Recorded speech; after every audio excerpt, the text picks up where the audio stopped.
특강을 또 열게 된 것은 또 너무나 중요하죠. 자서전 쓰는 것들, 나의 일생을 또 쓰는 거 우리 원기옥 강사님이 또 너무 잘 설명을 그거에 대해서는 또 강의를 해주실 거고, 그래서 자서전 쓰기와 이 공간, 작은 도서관 공간을 또 여러분들께 소개드리고 알리는 것이 오늘 목적입니다. 그래서 오늘은 문예활동, 문예특강으로 우리 원기옥 강사님의 자서전 쓰기 특강을 시작하도록 하겠습니다. 큰 박수로 맞아주시겠습니다.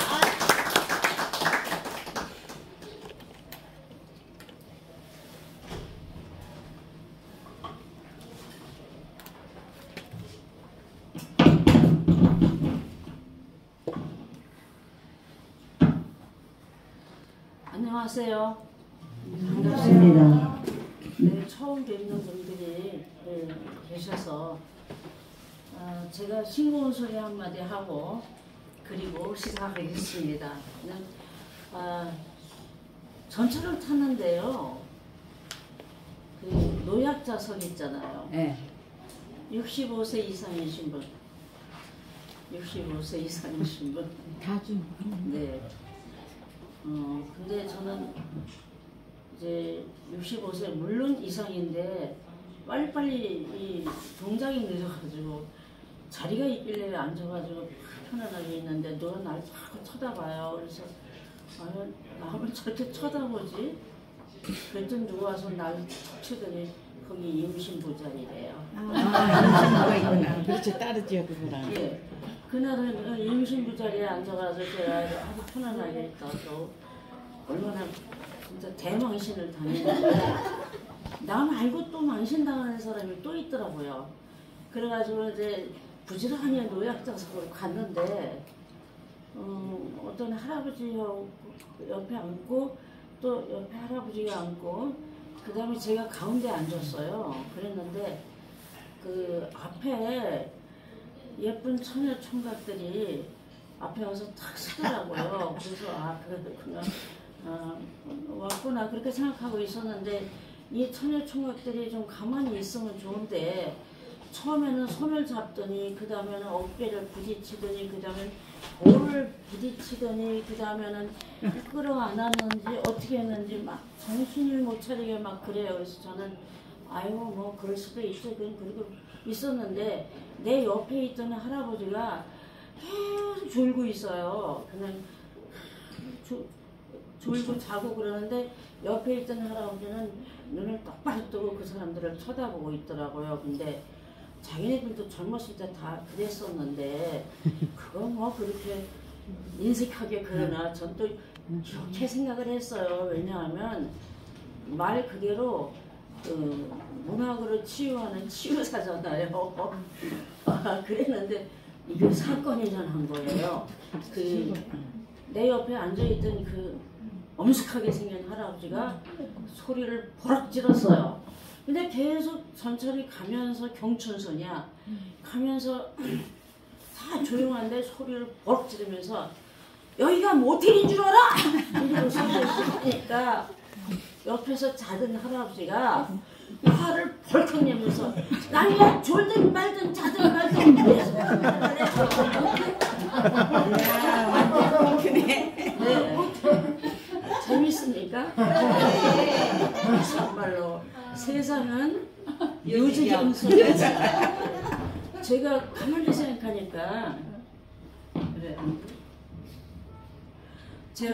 생각하니까 임산부 자리에 앉기에는 몇십 년이 지난 사람인데 임산부 자리고 분홍 자리에 앉아가지고 나 뜨거운지도 모르고 아니 비었으면 앉아도 되지 않아? 사람들이 자꾸 날 쳐다봐서 왜 그러나 내가 좀 어디 좀 이쁜 데가 있나 이렇게 혼자서 기분 좋게 생각했는데 나중에 보니까 임산부 자리더라고. 아니 여러분들 망신하지 말고 잘 챙겨서 앉으세요. 네. 아까 우리 과장님께서 소개해 주셨는데 저는 문학 힐링 지도사 자격증 과정을 강의하고 있는 원귀옥입니다. 네. 네. 뉴스타트 잘하고 계십니다. 박수 잘 치고 계셔요. 그래서 오늘 제가 우리 또 귀한 자리를 우리 평생교육원에서 이렇게 해주셔서 앞에 섰는데 사실 자서전은 다 쓰고 싶죠. 자서전 쓰고 싶죠. 그런데 두 가지 부류가 있어요. 어떤 사람은 난 자서전을 쓸 만큼 그렇게 훌륭한 그런 족적을 남긴 사람이 아니야. 그래서 난 자서전 그런 거 난 관심 없어. 그런 사람이 있어요.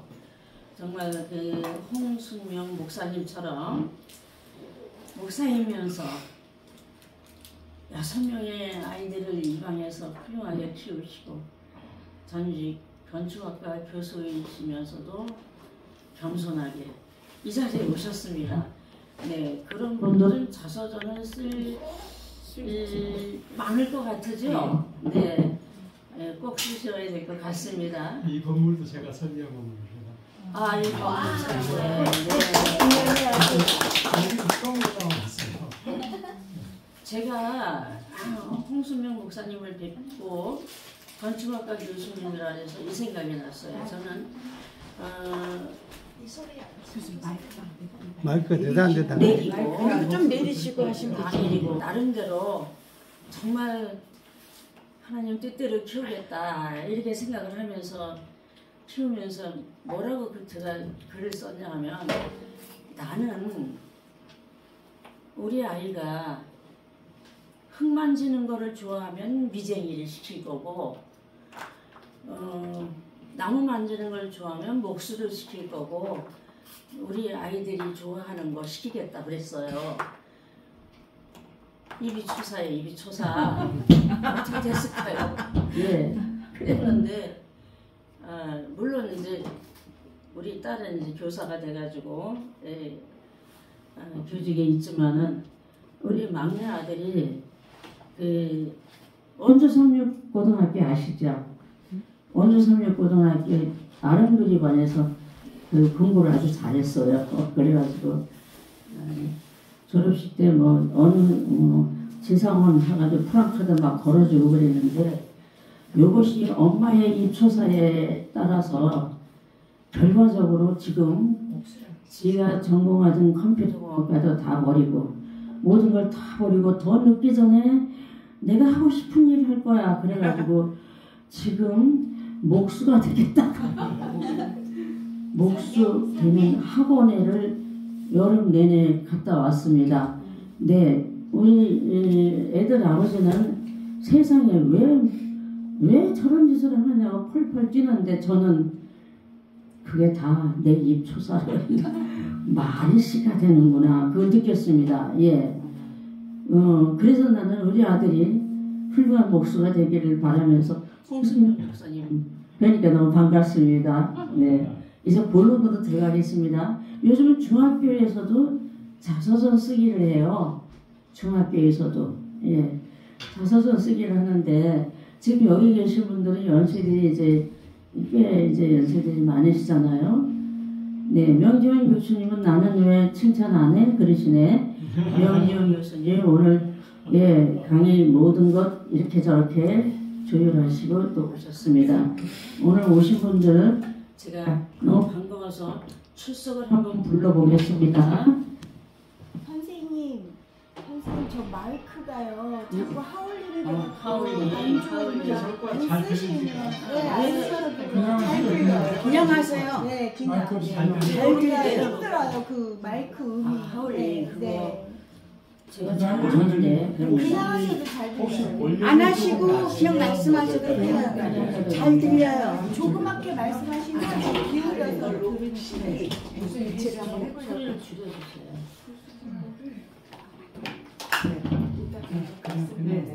그냥 하셔도 잘 들려요. 귀가 아프죠?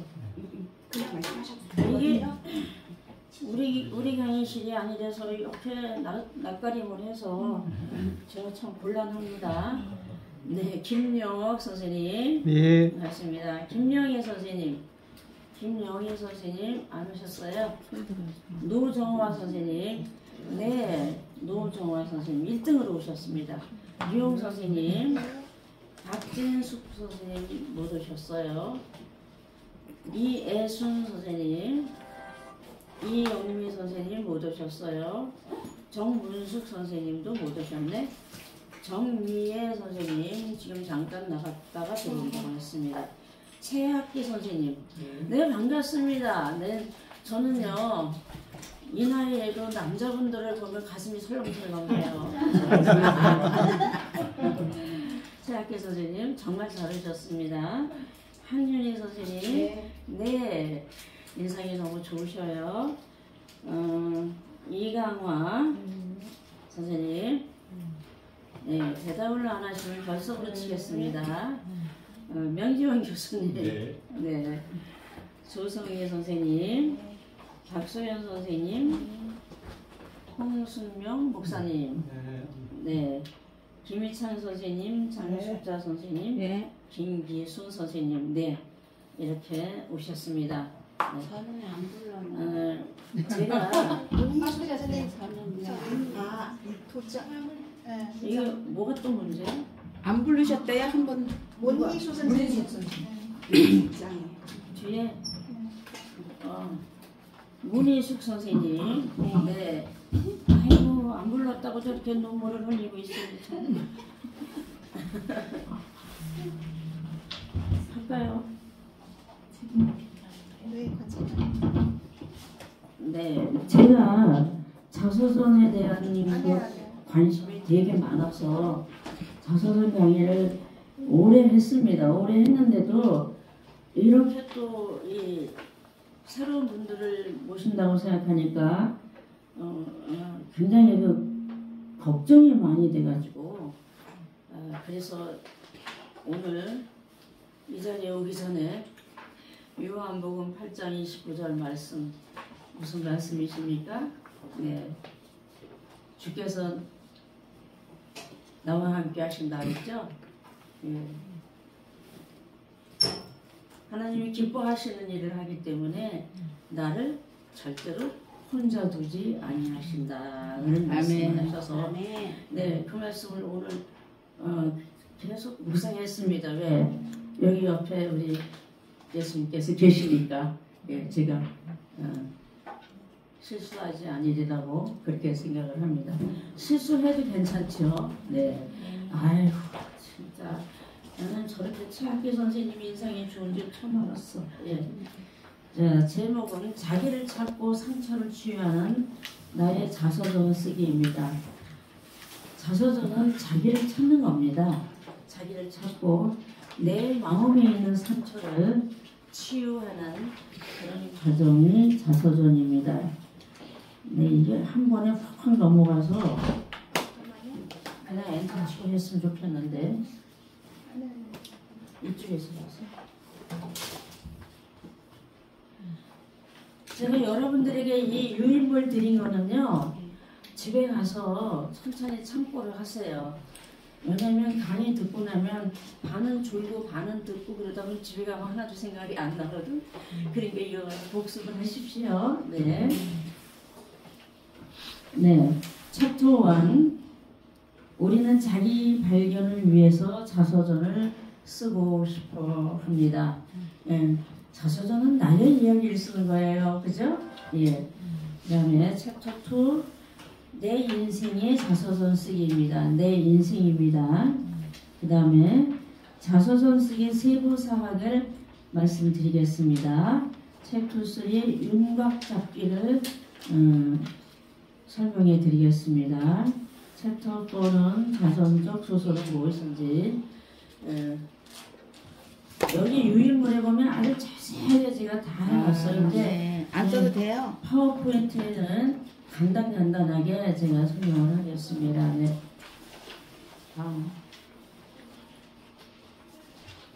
네, 우리는 자기 발견을 위해서 자서전을 쓰고 싶어 합니다.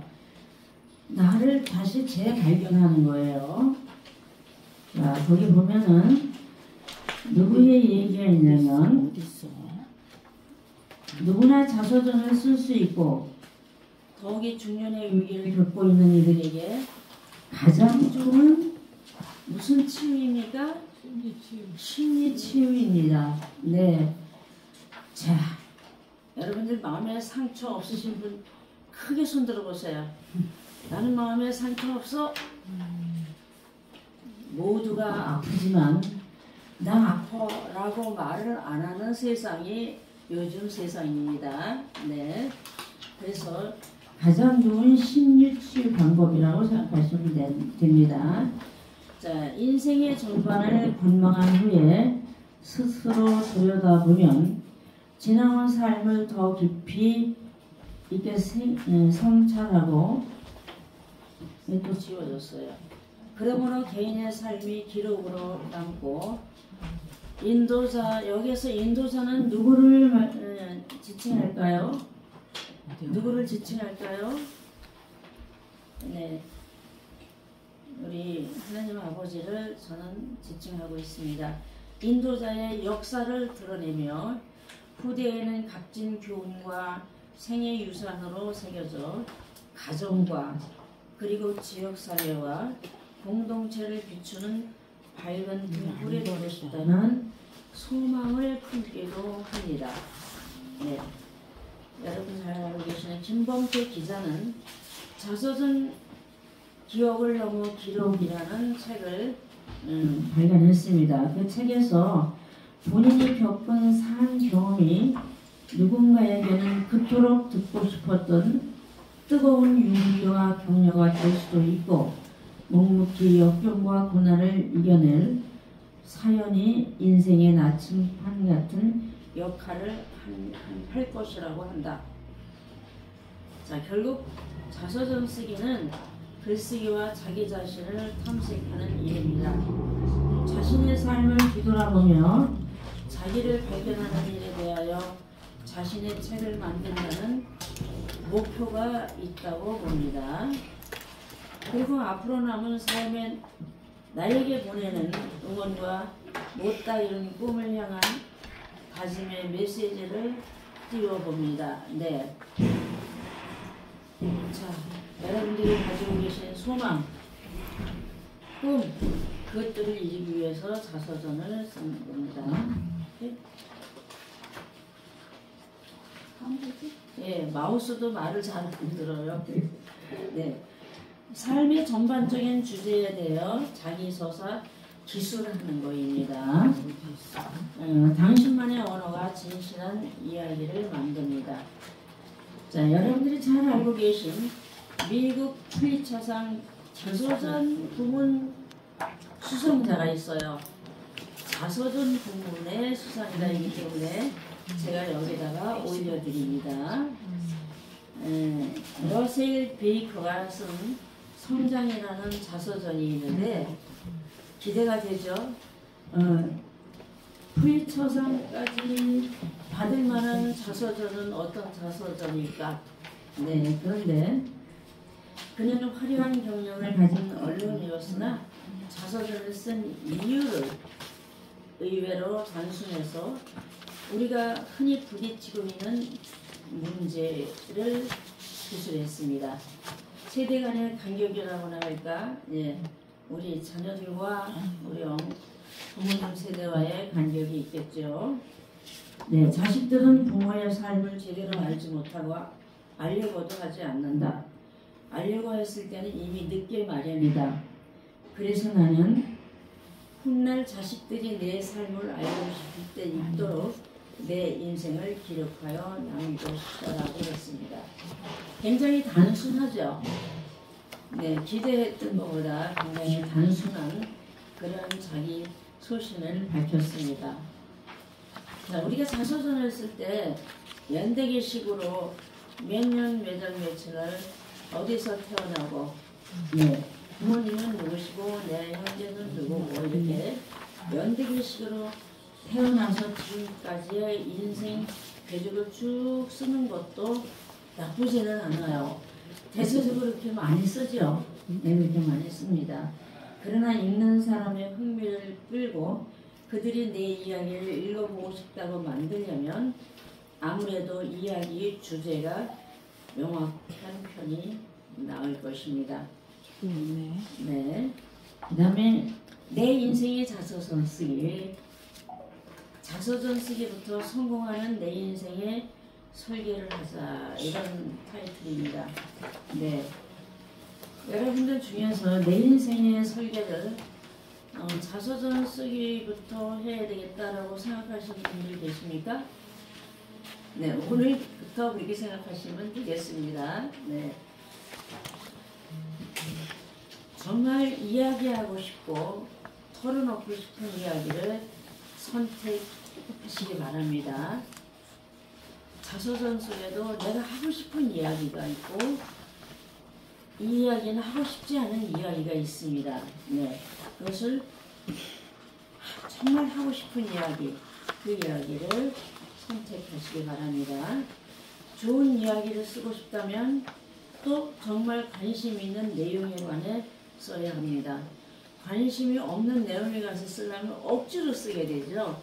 그러면 예, 한 줄 쓰기도 굉장히 힘듭니다. 머리에서 쥐가 나고 자신의 인생 전체가 아니라 특정한 일부분만 쓰게 된다는 것입니다. 네, 여기부터는 제가 좀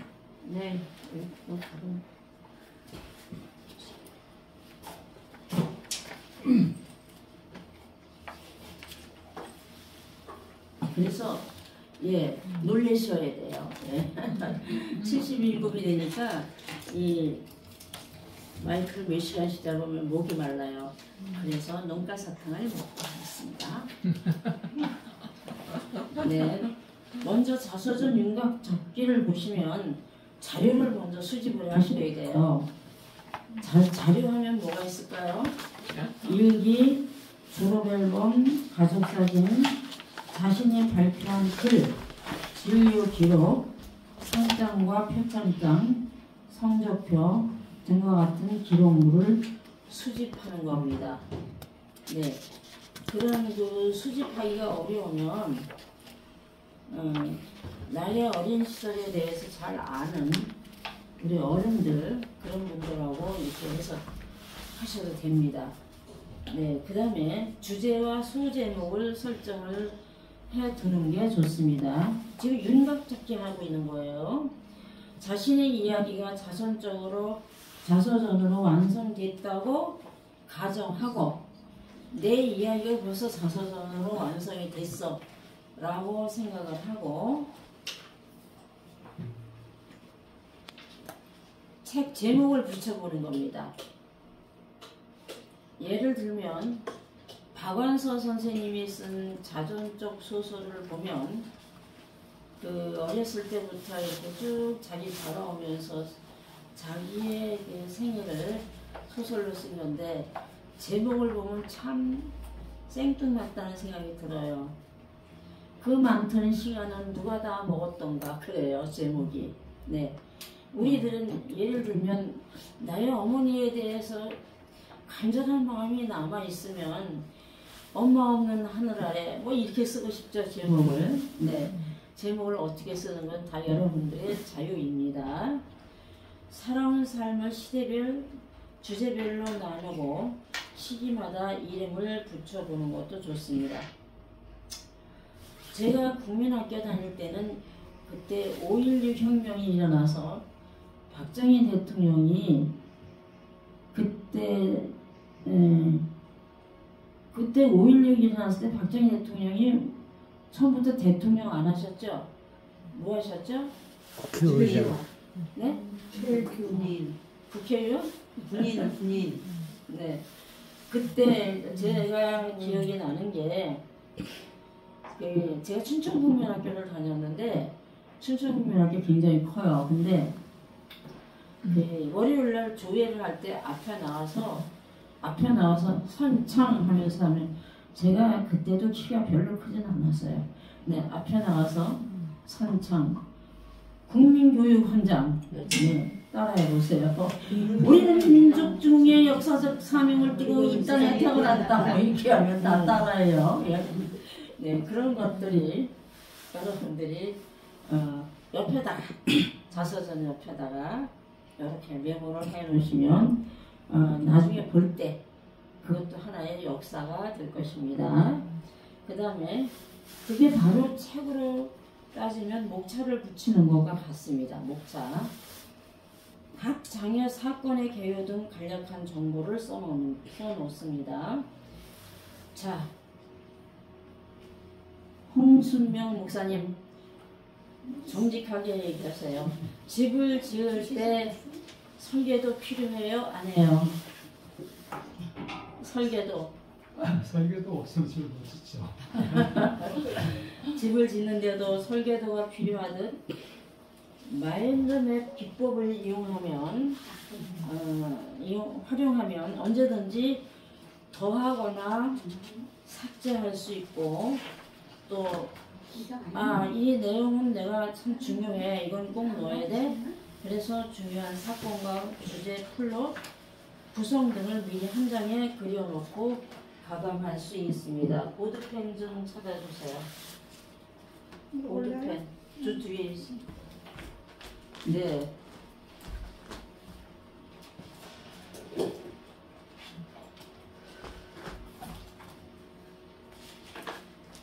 그러니까 설계도 없어도 네, 설계도. 어떻게 하다 보면 대로 되지 않나요? 네, 우리 저 돌팔이 김시현 교수님. 네, 이렇게 마인드맵을 이렇게 이랬습니다. 이 동네가 너무 가난해가지고 나오지도 않아. 뭐 하나같이 이렇게 안타까운 일만 있네.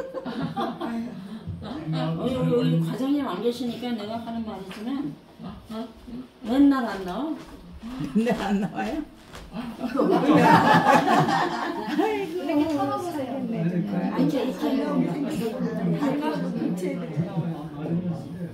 절대로 안 나와.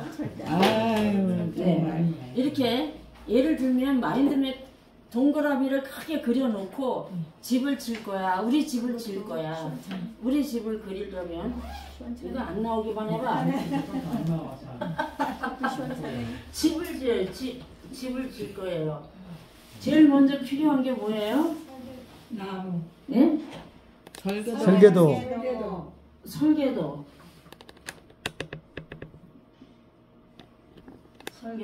또 자재는 여러 가지가 있는데 목수가 있어야 돼요. 도목수를 해야 돼요. 애기 목수를 해야 돼요.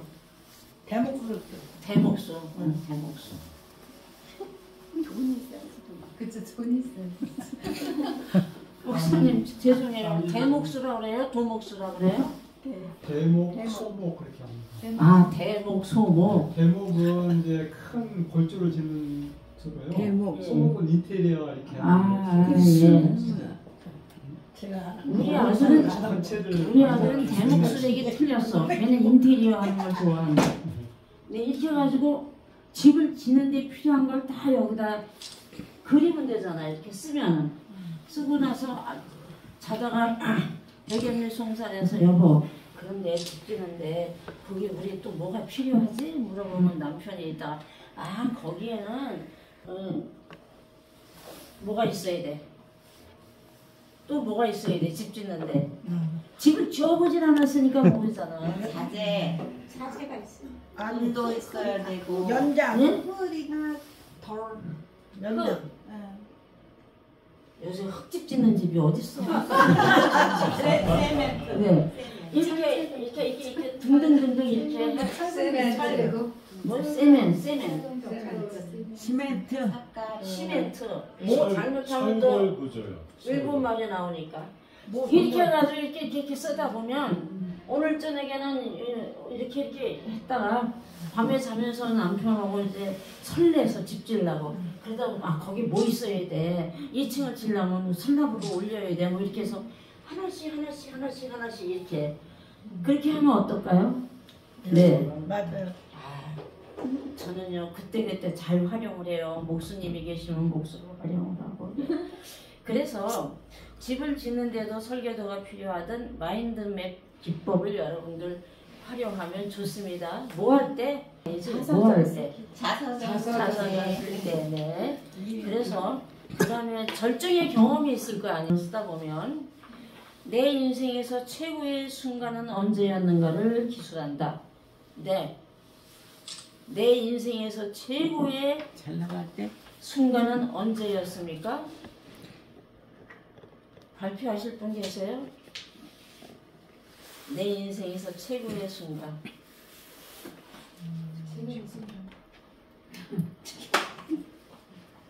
최학기 선생님, 최고의 순간이 언제였어요?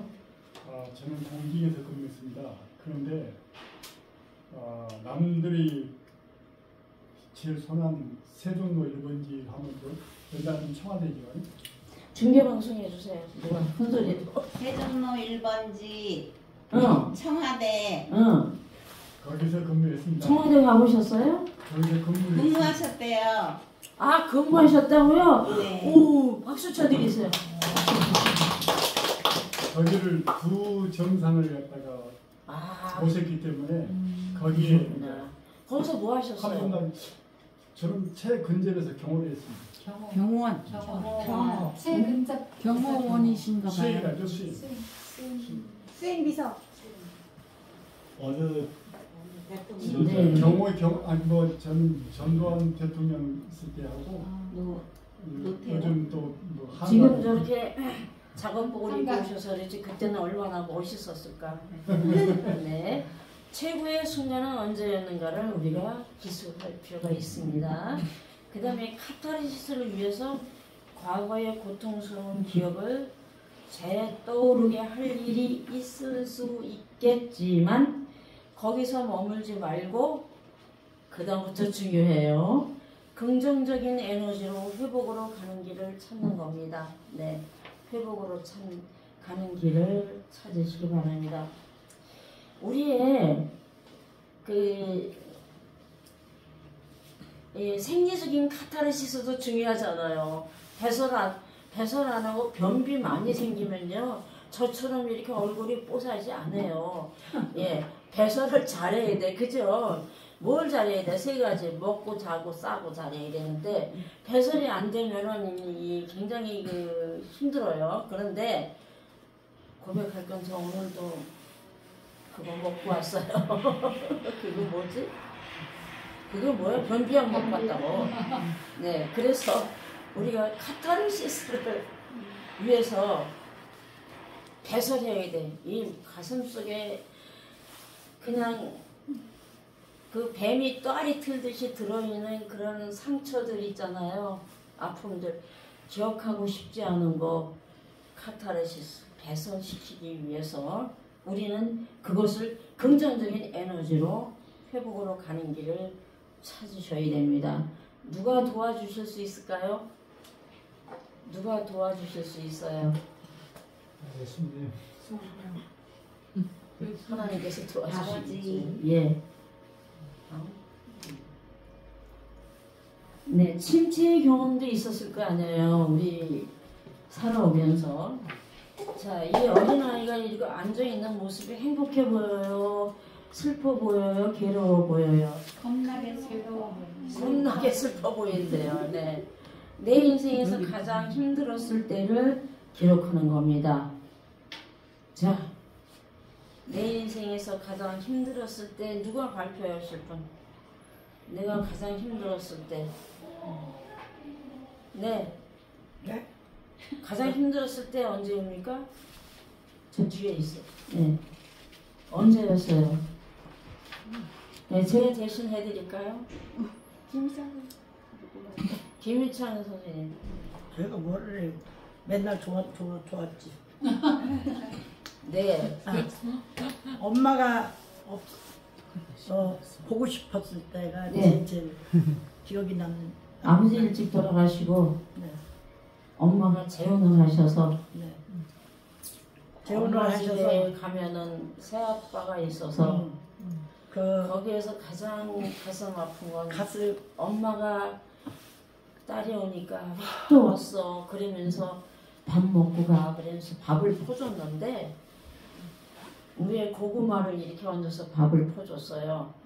그래서 그걸 먹고 있는데 새아버지가 와서 보고 밑에가 밥이 있는 거야. 하얀 쌀밥. 쌀밥이 있으니까 밥상에 날아가는 그러니까 엄마는 그 아빠가 그 새아버지가 보면 혼날까봐 하얀 밥 이밥이라 그러지? 이밥이라 그러지? 이봐. 이밥 위에다 고구마를 쪄서 이렇게 얹어서 안 보이게 했는데 세상에 해필이면 그때 새아버지가 와서 왜 고구마 거기다가 얹어서 그렇게 했냐고. 그래가지고 그 밥 먹지도 못하고 또 쫓겨났어요. 네, 그때가 가장 힘들었을 때라고 기억하실 것 같습니다. 네, 우리 김희찬 선생님을 위해서 응원의 박수.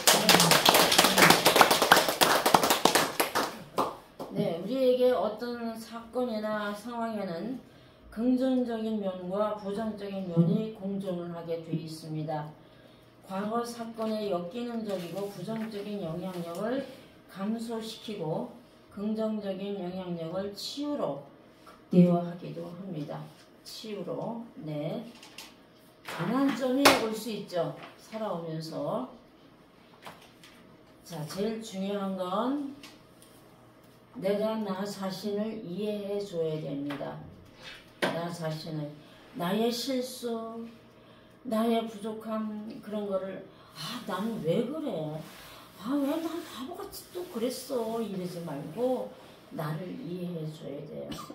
그래, 최선을 다했잖아. 정말 열심히 살았잖아. 예, 나를 이해해 주는 게 중요합니다. 나를 이해해주고 만져주는 중대한 변화를 가져온 사건은 무엇이었는지 기록하라 그랬습니다. 박소연 선생님. 네. 살아오면서 나 자신을 이해하고 만져주고 그로 인해서 변화를 가져온 적이 있습니까? 암 진단을 받고 나서 라고 생각해요. 22년도 6월 7일에 암 진단을 받고 그 이후로 지금 이제 2년이 좀 지났는데 그 2년 동안의 시간이 제 자신을 변화시키는 가장 큰 전환점이라고 생각합니다. 네, 박소연 선생님 지금도 투병 중입니다. 박수. 네, 열심히 투병하시면서 또 열심히 또 문화 힐링 지도사가 되겠다고 열심히 또 공부하십니다. 네, 유년의 추억. 네, 심리학에서는 제일 중요한 때가 초기의 기억을 매우 중요하게 취급한다고 했습니다. 초기의 기억. 심지어 프로이트는 아동 초기의 기억이 일생을 좌우한다고 그렇게 얘기했습니다. 이제 아동 심리학 하신 분 계십니까? 그거 안 하셨어도 하셨습니까? 그렇죠. 네. 네. 왜 어렸을 때 아동 초기의 기억이 일생을 좌우한다고 보십니까? 마스크 벗고. 리비도라는 게 있는데 그 프로이트의 그 이론 바탕에는 이게 이제 태어나서 본능의 욕구잖아요. 그러니까 본능을 가지고 태어나니까 그게 이제 가장 그 해마 깊숙이 잠재되어 있어서 성장함에 따라서 그것이 이제 잠재의식으로 숨어 들어가고 기억은 못하지만 나중에 때 모든 정서라든가 어떤 그런 것들이 그 바탕에서 다 그 영향력을 미치기 때문에 네, 아주 훌륭한 강의를 해주셨습니다. 박수 쳐드리십시오. 네. 하시고 싶은 말씀이 굉장히 많으실 것 같은데 나중에 기회가 되면 모시겠습니다. 네. 유년의 추억은 굉장히 많죠. 근데 저도 우리 막내를 키우면서 아동기에 그 어렸을 때, 아기 때의 그 아이들의 성장 과정이 그렇게 중요하다. 그 아이들이 영적으로 반듯하게 클 수 있다. 그래가지고 시골 생활로 들어갔어요. 시골 생활에 들어서 맘 놓고 뛰어놀고 맘 놓고 강아지 키우고 그런 데로 데리고 들어가서 7살까지 키우고 나니까 유치원도 보낼 수가 없더라고. 너무 산속으로 들어가니까. 그래서 다시 나왔습니다. 그거에 대해서 저는 중요성을 일찌감치 알고 아이들을 그렇게 키웠습니다.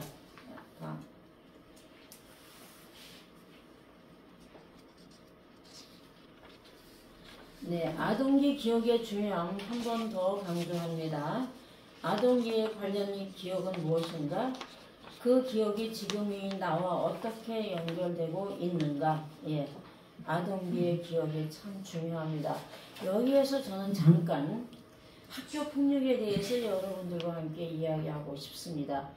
요즘 촉법소년이라 그래가지고 촉법소년은 죄 져도 소년원에 가요? 안 가요? 안 가요. 안 가요. 그 촉법소년의 그거를 그 법을 악용을 해가지고 학교 폭력이 제일 심한 나이가 몇 살이게요? 10살. 아니 14살. 네. 12살. 초등학교 3학년, 3학년. 10살. 네, 초등학교 3학년입니다. 우리가 생각하면 중고등학교에서 학교 폭력이 많이 일어날 거라고 생각하죠. 초등학교 3학년 애들. 그러면 여기서 그거가 연관돼서 우리가 얘기하자면 그 아이들이 그 집에서 학교 폭력을 어마어마하게 하는 아이들이 그 집에서 하는 부모님의 대화, 부모님의 부부간의 생활, 그 모든 생활이 그 아이가 보기에 모범이 됐겠습니까? 안 됐겠습니까? 안 됐겠습니다. 네, 안 됐겠죠. 네, 참 안타까운 일입니다. 네, 그래서 제가 그 경기 북부 경찰청에서 학교 폭력 아이들 이제 그게 이제 훈계 교육이겠죠. 예, 그런 일을 하는데 그 아이들을 보잖아요. 너무 이쁘고 잘생겼어요. 너무 착하게 생겼는데 왜 애들이 저렇게 됐을까? 그거를 이렇게 돌아가 보면 그 가정을 가서 보면은 그 가정에 얼마나 많은 문제들이 있는지 거기서 발견할 수 있습니다. 예, 학교 폭력의 제일 첫 번째 시작이 뭐냐면 욕이야, 욕. 욕하는 거예요, 욕하는 거. 맨 처음부터 때리고 발로 차고 안 그래. 욕부터 하는 거예요. 근데 가정에서 엄마 아빠가 말만 꺼냈다면 누가 밥을 먹는데 부인이 이렇게 식당에서 밥을 먹는데 이렇게 젓가락으로 까작까작 먹으니까 그 남편이 야 숟가락으로 빨리빨리 먹어. 그러니까 부인이 그 보고 또 까작까작 먹고 있으니까 남편이 있다. 그거 있죠. 2918. 2918. 그래서 에이 빨리 좀 먹어. 그래서 우리 여고 동창이 앞에 앉아 있다가 그랬대요. 아저씨 그렇게 2918 자꾸 하지 마세요. 그럼 18일날 죽어요. 그랬대요. 그 사람 보고 우리 남편도 그래서 그렇게 욕을 하더니 18일날 죽었어요. 그랬대요. 우리 여고 동창이 실질이 있었더니요.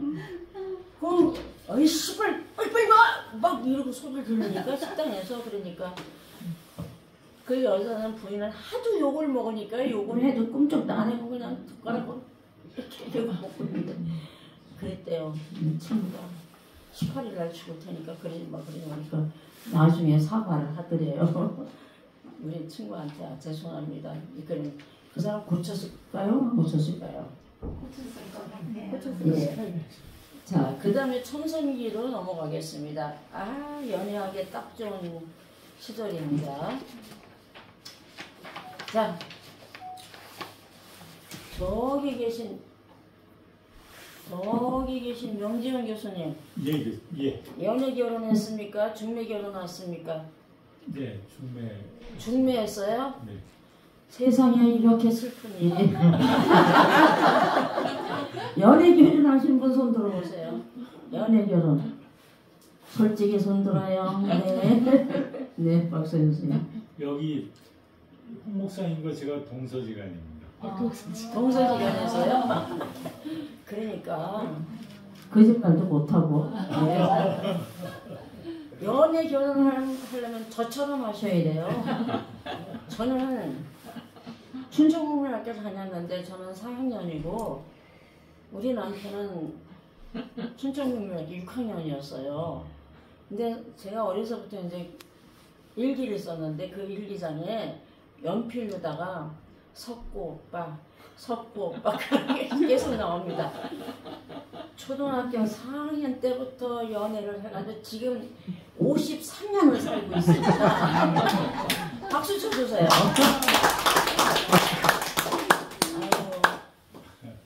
그러면 젊은 여자들이 그래요. 아유, 어떻게 지겨워서 그렇게 살아. 바꿔 타야지. 인간이 명간이랑 아주 편하게 좋아요. 서로의 장단점을 다 알잖아요. 초등학교 4학년짜리를 너는 내 섹시라고 그래가지고 아 진짜 이건 소설보다 더 소설 같지 않아요? 네. 그죠?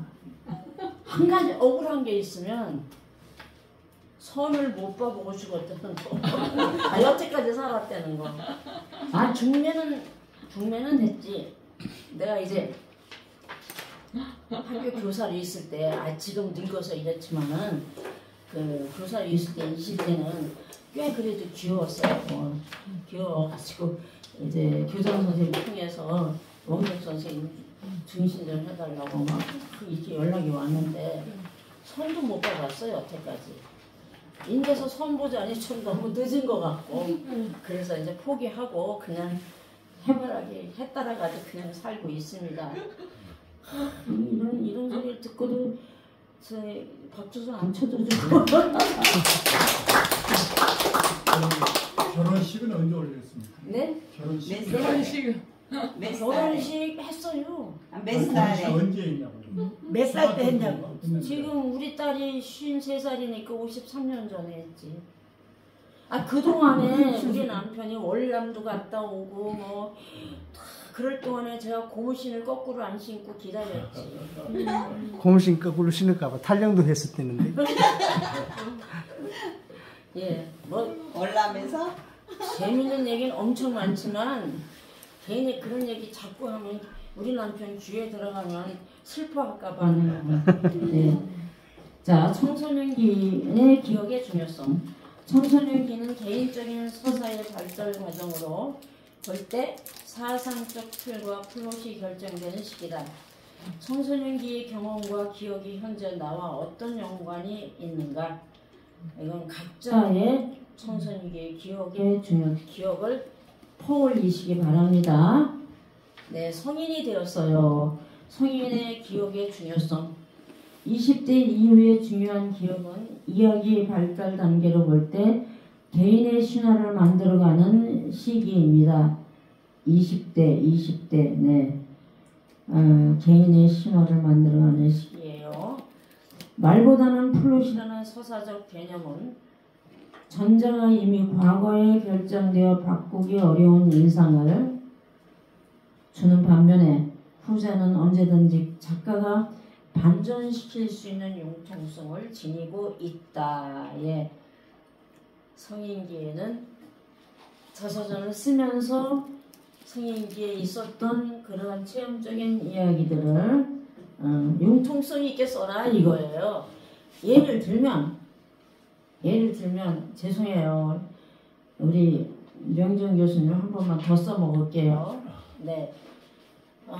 중신해가지고 결혼을 했는데 한 번도 후회한 적이 있어요? 없어요? 지금까지요? 예. 연애 한 번 해볼 걸 그런 생각. 예, 없었던 것 같습니다. 없었대. 어우, 새빨간 거짓말. 새빨간 거짓말을 했는지 안 했는지는 얼굴 보면 알아요. 빨리 해주셨어요. 예. 그렇다고 쳐드릴게.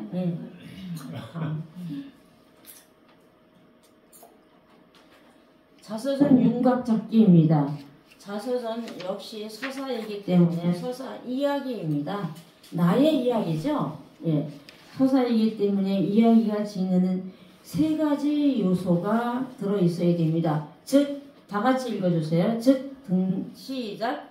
등장인물, 주요 사건들, 배경, 시간, 공간, 사회 상황을 연결해 준다면 쉽게 기억을 재구성할 수 있을 것이다. 네. 이 세 가지를 자서전을 쓸 때는 좀 명시해서 잘 쓰셔야 된다 그겁니다. 네, 자선적 소설은 뭐고? 자선적 소설은 한 인물의 생애를 다루는 형식을 취하며 많은 양의 내용을 수록하는 게 자전적 소설입니다. 네, 우리가 자서전을 쓰려면 제일 먼저 착수해야 될 게 뭐냐면 다른 사람이 쓴 자서전을 읽어보세요. 네, 제가 추천하는 거는 전 한 15년 전에 읽었지만은 화이 부인의 자서전을 한번 읽어보세요. 꼭 화이 부인의 자서전. 지금 여기 사무실에 가면 화이 부인의 자서전이 있습니다. 새로 나온 거. 거기서 구입해 가셔도 돼요. LNG 화이트. 책단에다 써주세요. 이건 잘 모르겠네. 아, 화이트. 화이 자서전.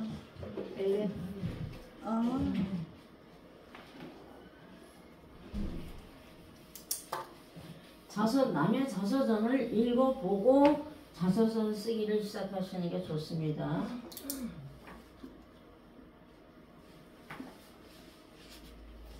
화이 자서전. 이게 사무실 있어요. 네? 아, 근데 화이. 이 화이 자서전이 네. 지금 신간 나온 게 15,000원이거든요. 근데 여기 사무실에 제가 맡겨놓은 게 10,000원에 구입할 수 있어요. 3권 있어요. 여기 사무실에 제가 맡겨놨어요. 문서전도인한테 제가 부탁을 해서 우리 학생들이 좀 읽을 수 있도록 정말 추천합니다. 화이 자서전. 두 번째 자서전 추천할 거는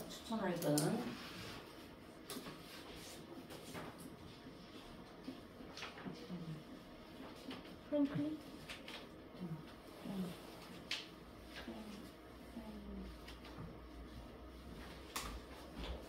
벤저민 프랭클린 자서전이 있습니다. 네, 우리 학생들한테는 저는 필독서로 읽어요. 그런데 여러분들 이 유인물 드리는 것 뒤에 보면 벤저민 프랭클린의 13가지 덕목이 나옵니다. 이분은 학교는 1학년밖에 못 다녔어요.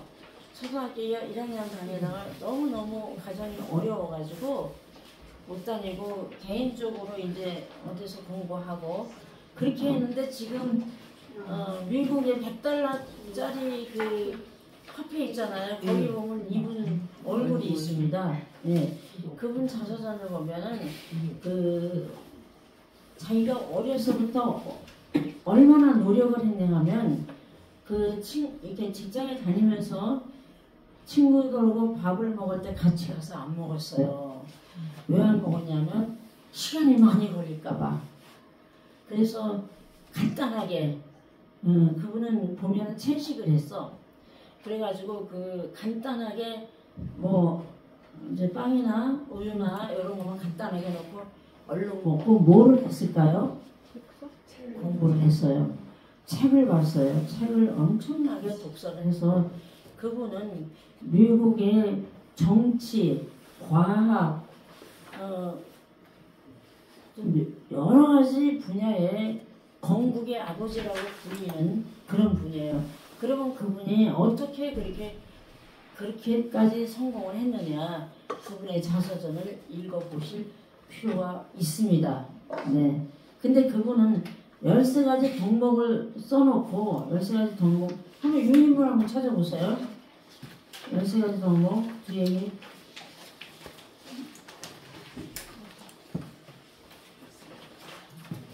없어? 여기 있어요. 마법의 13가지 덕목 실천표. 절제한 미국의 건국의 아버지 찾아보세요.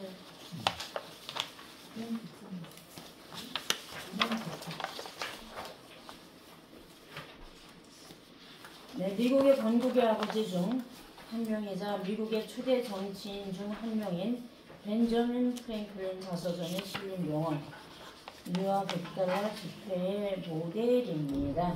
네. 노종환 선생님 보고 좀 읽어주세요.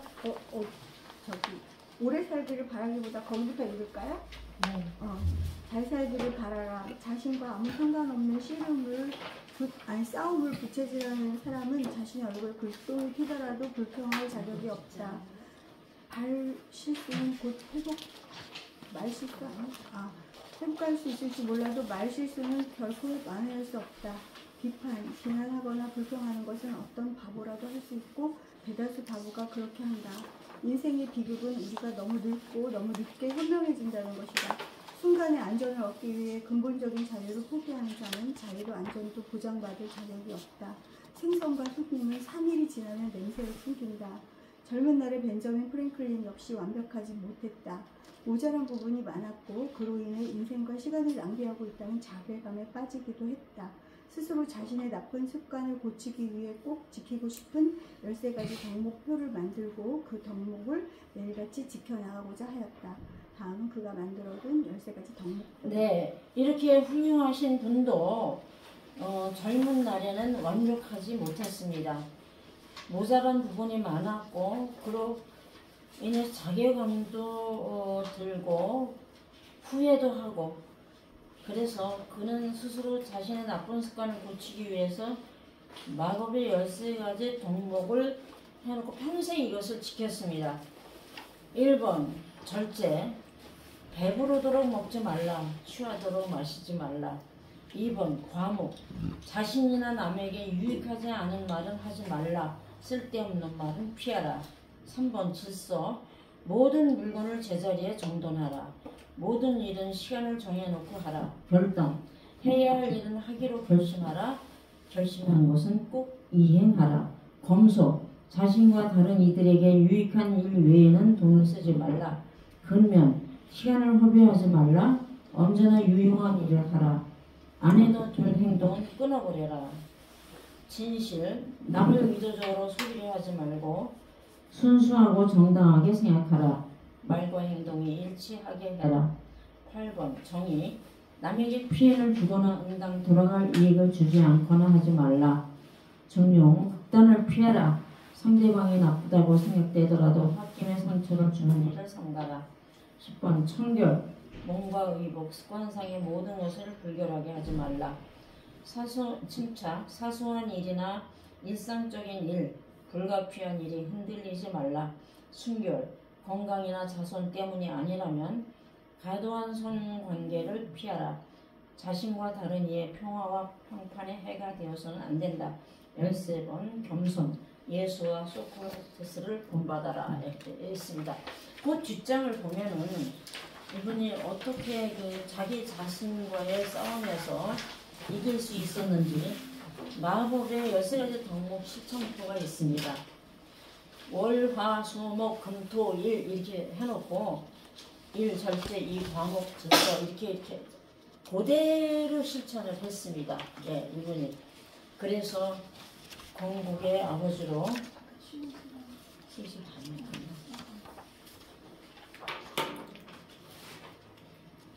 건국의 아버지로 그렇게 불릴 정도로 가장 존경받는 미국의 어른이 되셨습니다. 네.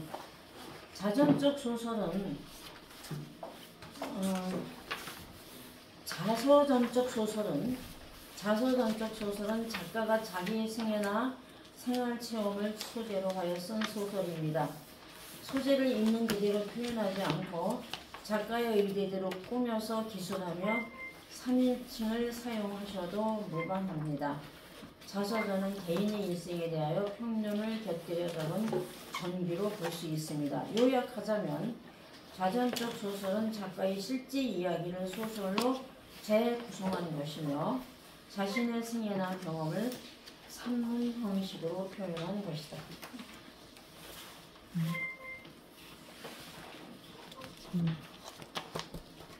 있어?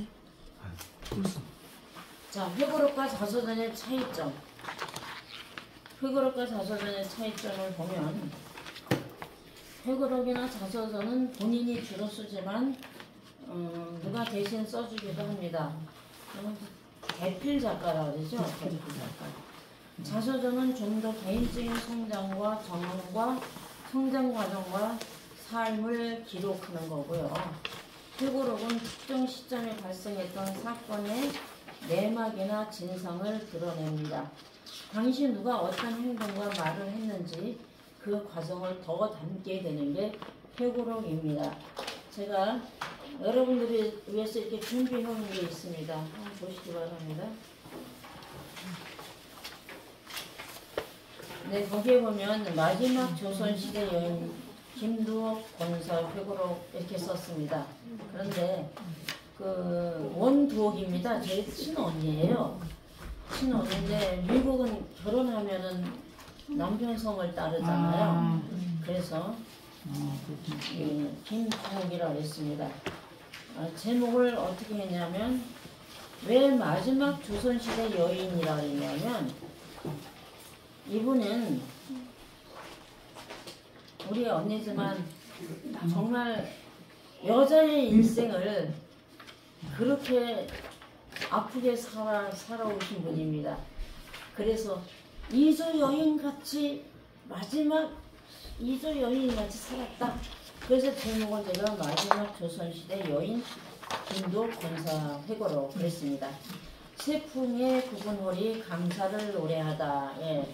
이 사진이 우리 언니인데요. 그 밑에 그림은 우리 언니가 그린 거예요. 국전에 당선하셨고 94살에 올 봄에 돌아가셨는데 이분이 국민학교 선생하시다 미국으로 이민 가셔서 이민 생활의 애환도 여기 그려져 있고요.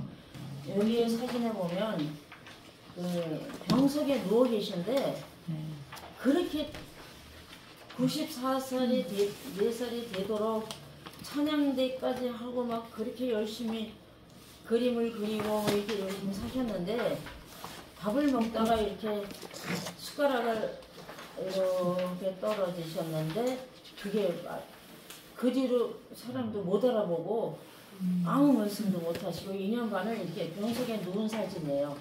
2년 반을 그러고 계셨는데 이 회고록을 제가 왜 쓰게 됐냐면 언니는 평소에 자서전을 굉장히 쓰고 싶어 하셨어요.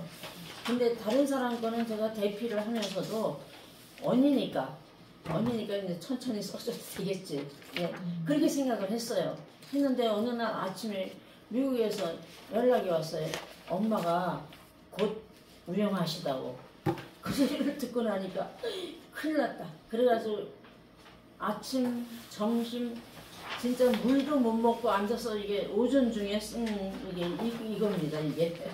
그래서 이거 회고록을 그냥 간단하게 언니의 중요한 것만 이렇게 써가지고 그렇게 해가지고 PDF 파일로 미국으로 보내서 이걸 복사 거기서 해서 그 다음에 장례식 때 쓰도록 그렇게 해서 빨리빨리 사진 보내 빨리빨리 사진 보내 막 그래가지고 이렇게 사진 가족 사진 다 올려가지고 이게 31페이지였습니다. 31페이지. 여기 목차를 한번 보실 필요가 있습니다. 여러분들이 이거는 회고록이지만 목차 첫 장 뒤에 보면은 목차에 보면 네, 뿌리를 회상하며 초등학교 시절. 뿌리는 뭐예요? 몇 년도에 내가 태어났고 그런 내용이죠. 그 다음에 초등학교 시절 전쟁이 났어요. 6.25 전쟁. 이 회고록을 짧지만 여러분들 읽어보시면 참 느끼는 게 많을 거예요. 그 다음에 교사로 봉사한 시절 복귀한다고 집으로 돌아오는 사건, 일사후퇴 피난길, 7.8기 예상. 이거는 미국을 가면서 그 이민 생활의 회고록입니다. 아이들 교육을 위해 서울로 상경한 이민 생활의 시작, 취임으로의 시작, 앞으로의 계획, 마지막 이조 여인, 이조 여인, 김두옥 가족. 이렇게 해서 여러분들이 자서전을 쓰게 되면 이렇게 목차를 할 때 참고하시고 제가 여러분들에게 선물로 이렇게 복사해 가지고 왔습니다. 버리지 마시고 잘 읽으시기 바랍니다. 네. 자, 이번에는 내 인생의 자서전 쓰기입니다. 유언장 작성하는 방법. 없는데. 자, 유언장 써놓으신 분. 유언장 써놓으신 분. 네. 우리 김미순 사모님은 올해 83살. 우리 목사님 사모님이신데, 네. 유언장을 써놓으셨네요. 근데 유언장은 1년에 한 번씩 쓰는 게 좋대요.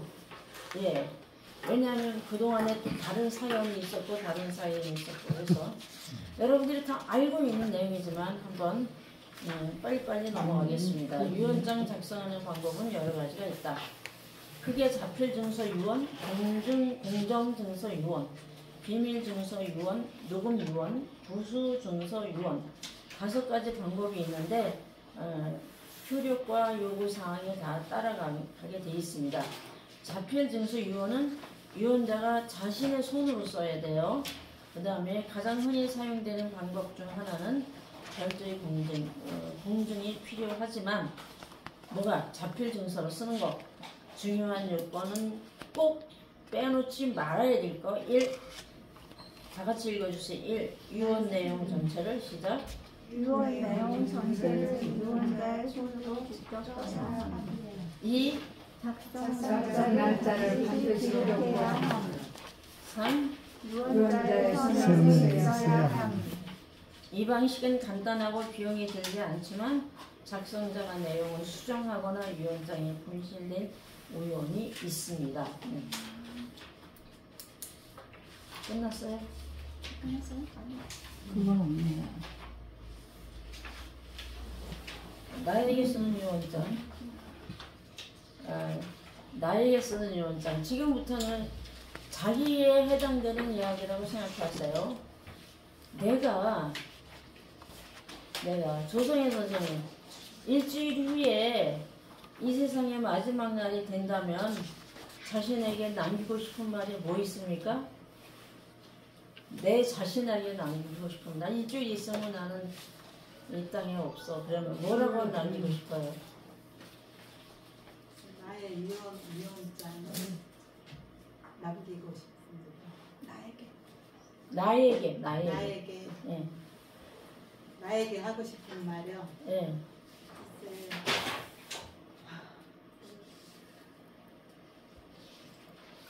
갑자기 물어봐서.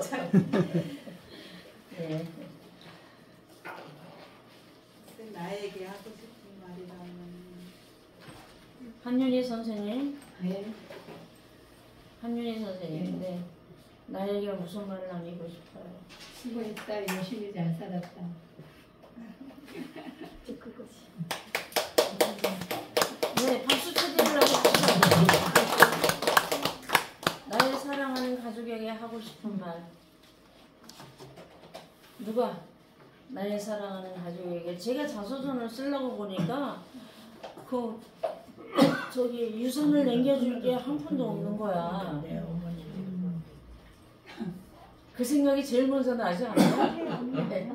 남겨줄 유산이 없는 거예요. 그러나 우리가 가족에게 하고 싶은 말이 없을까요?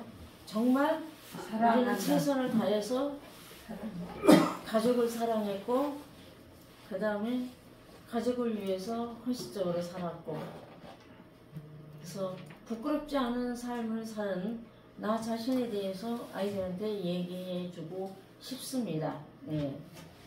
그 다음에 내가 하고 있던 일에 대하여 나에게 중요한 것은 무엇인가? 네, 그것도 각자 쓰시면 되겠습니다.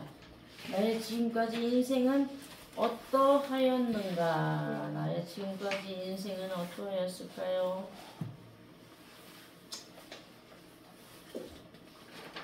누가 한번 말씀해 주세요. 김기순 사모님, 나의 지금까지 인생은 어떠하였습니까? 죄송합니다. 죄송합니다. 네, 반갑습니다. 누구한테 죄송합니다. 모두에게. 모두에게. 네, 그 죄송합니다. 그 짧은 문장 하나에 너무 많은 게 담겨 있네요. 그죠? 예. 네, 그 죄송합니다. 제가 들을 때 사랑합니다. 그 의미가 더 커요. 사랑하니까. 근데 저는 죄송합니다 그런 게 제 가슴이 찔끔해. 왜 나도 공감 가는 게 있어서 그런 것 같습니다. 나는 시끄러우니까 가죽 장리를 했다고. 맥주나 한잔하고 오징어 따지나 갔다고. 자, 벤저민 플랭클린 이거 미국 뭡니까 이 사진이? 백공 뭐지? 백악관 같으죠? 예. 요새는 돌잔치도 백악관 같습니다. 벤자민 너무 그렇게 잘생기지도 않았는데. 네. 네. 그다음 있습니까?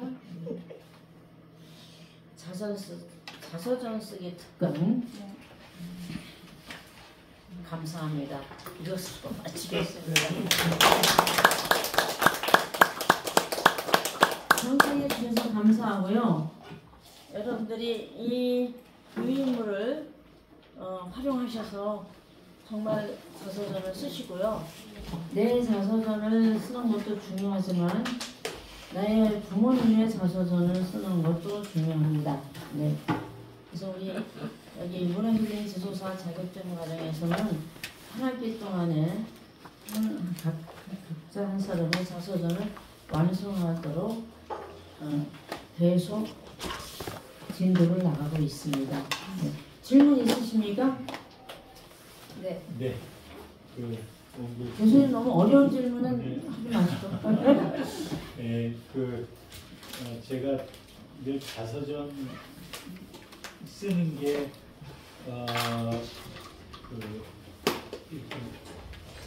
우리 사회에서 굉장히 많이 강조되고 있다는 것을 알고, 근데 한 번도 책을 제대로 들여다보지 못했어요. 그래서 오늘 이 포스타에 있어서 오늘 참석을 하게 됐고요. 자서전 회고록을 이렇게 그동안 지난 시간을 보면 이런저런 목사님들 회고록을 비롯해서 여러 번을 읽었었던 것 같아요. 근데 내가 나 자신을 쓴다면 어떻게 쓸까, 이런 것에 대해서는 생각을 해도 막상 그 엄두가 나거나, 제가 아직 나이가 그렇게 쓸 나이가 아니어서 그런지 실감이 나지 않았는데, 오늘 또 우리 원기옥 선생님 특강과 김도 권사님 이야기 한 30여 쪽이라고, 저는 무슨 회고록이나 이런 자서전을 쓰면 두껍게 어느 정도 책처럼 써야 되는 줄 알았는데, 정말 이렇게 쓰면 31페이지. 예, 어느 누구에게, 예를 들어서 우리 아버지, 어머니 또는 가까운 누가 돌아가신다면 되게 이렇게 장례식장에 가면 그냥 자녀들이 와주셔서 감사하다고 그러고 이렇게 끝나거든요. 그 자녀들끼리도 그 삶을 잘 정리를 못 하는데, 오늘 제가 와서 큰 수학 중에 하나라고 한다면 이 10쪽도 좋고 20쪽도 좋고, 누가 사랑하는 사람이 돌아가신다면 그를 앞두고 자녀손들이 이 내용을 길지 않게 짧지만이라도 이렇게 정리할 수 있다면 참 좋겠다. 그냥 마음만 먹으면 충분히 할 수 있겠다는 생각이 들어서. 네, 어렵지 않아요. 네. 제가 오전 내에 쓴 거라고 했잖아요. 네, 더 가깝게 느껴져서 너무너무 감사하게 생각합니다. 고맙습니다. 근데 이 회고록 저처럼 이렇게 이게 FM대로 쓴 거 아니에요. 급해가지고 막 썼지만 요거를 표지 이렇게 해가지고 예쁘게 책으로 만들어서 얇잖아요. 30페이지. 그렇죠. 나눠오신 분, 장례에 참석하신 분들께 나눠드려도 좋을 것 같아요. 그러면 그 돌아가신 분의 그 인생의 그렇죠. 적적이 이게 남잖아요. 그렇죠. 네. 볼 수 있고 그냥 와서 조문만 하고 가는 것보다 이렇게 열심히 사셨구나. 이분이 이렇게 훌륭한 분이구나 이렇게 느끼지 않을까. 저의 생각은 이걸 그대로 쓰시라는 건 아니고 이렇게도 쓸 수 있다. 가장 쉽게 쓰는 방법. 네. 그것을 제시했습니다. 네, 오늘 이후로 나는 회고록이나 자서전을 쓰겠습니다 하시는 분 손 들어보세요. 목사님 동작이 늦으셔요. 그러니까 한 가지 더 말씀을 드리면요. 네. 그 이런 생각이 또 들어요. 이렇게 우리가 이제 돌아가실 때쯤이 언제쯤 돌아가실 것 같다는 예상이 되면 뭐 1년이든 2년이든 미리 자녀손들이 이렇게 준비를 해놓고 돌아가시면은 우리가 이제 오신 분들에게 그 나중에 그 인사를 드리잖아요. 장례 조문하신 분들께 그분들께 이미 요즘은 이제 카톡으로 많이들 인사하잖아요. 이거를 PDF 파일이나 이런 거를 써서 이 감사 인사와 함께 이 고인의 삶을 이 파일을 보내드리면 그거 참 그 괜찮은 인사하고 그 삶을 기리는 장례식 새로운 문화가 이렇게 형성될 수 있잖아요. 저를 칭찬하시는 것 같지 않아요? 아 예. 근데 한 번도 그런 사례를 본 적이 없어요. 근데 이제 볼 수 있을 거예요. 우리 언니 경우는 예. 제가 오전 점심시간 지나면서 PDF 파일로 보냈으니까 미국에서는 카톡으로 받아서 바로 복사해서 바로 이거를 책으로 만들어서 손자가 또 목사님이니까 그렇게니까 바로 그 장례식을 훌륭하게 이렇게 모실 수 있도록 이렇게 했던 그런 사는 경험입니다. 네. 그러고 보니까 제가 굉장히 잘한 것 같아요. 정말 이렇게 감사드리고 싶고요. 저도 어떤 우리 학생들에게 이 죽음과 관련된 이야기가 나올 때 이 사례로 그렇게 한번 해보면 어떨까? 왜냐하면 그게 마지막 최고의 효도일 것 같아요. 네. 그리고 네. 또 그 돌아가신 분과 함께 그 앞으로 살 사람들 있죠.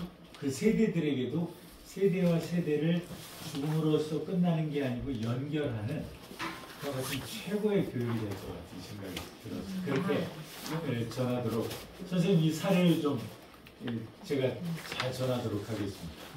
네, 아주 졸고 앉아 계신 줄 알았더니 굉장히 감사합니다. 네, 오늘 강의 이것으로 모두 마치겠습니다. 건강하시고 행복하십시오. 네, 감사합니다.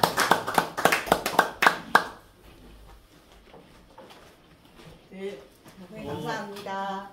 네, 이렇게 오늘 와주셔서 어떻게 강의 좋으셨습니까? 네, 자서전 쓰기 이제 우리 특강도 들으시고 더 관심 가지시고 우리 선생님들도 써보시는 그런 시간이 되셨길 바랍니다. 광고를 조금 드리겠습니다. 저희가 이게 작은 도서관, 명칭이 작은 도서관이에요. 작은 도서관은 저희가 평생교육원이 근무하는 시간 내에는 되게 오픈된 장소입니다. 그래서 여기 주변에 이렇게 옆에 보면 책들이 있으시죠. 내가 이 책들을 읽고 싶다 그러면 언제든지 오셔서 활용하실 수 있는 공간이시거든요. 그래서 아셨으니까 이제 오셔서 책도 보시고 또 뭐 담소도 나누실 장소가 마땅하시지 않으실 때는 도서관에 오셔서 사랑방 같이 또 이렇게 활용해 주시면 감사하겠습니다. 그 다음에 또 한 가지는 저희가 이제 가을에 또 독서의 계절이고 그래서 저희가 야외에서 책을 읽는 이런 밖으로 나간 도서관이라는 주제로 저희가 행사를 다음 주 화요일에 진행하려고 합니다. 그래서 문화키링 수업 요일은 아니지만은 다음 주 화요일에 여기 유치원 앞마당에서 저희가 10시부터 오후 4시까지 그래서 자유롭게 저희가 빈백도 주고 편한 의자도 놔드리고 해서 자유롭게 책도 보시고 또 한방 꽃차 시음이라든지 아니면 뭐 만들기 이런 체험도 넣어드렸고요. 그리고 또 저희가 아로마 향수 만드는 거 뭐 이런 여러 가지 물건들 만드는 것도 있습니다. 그래서 참여가 가능하신데요. 그날 오셔서 사람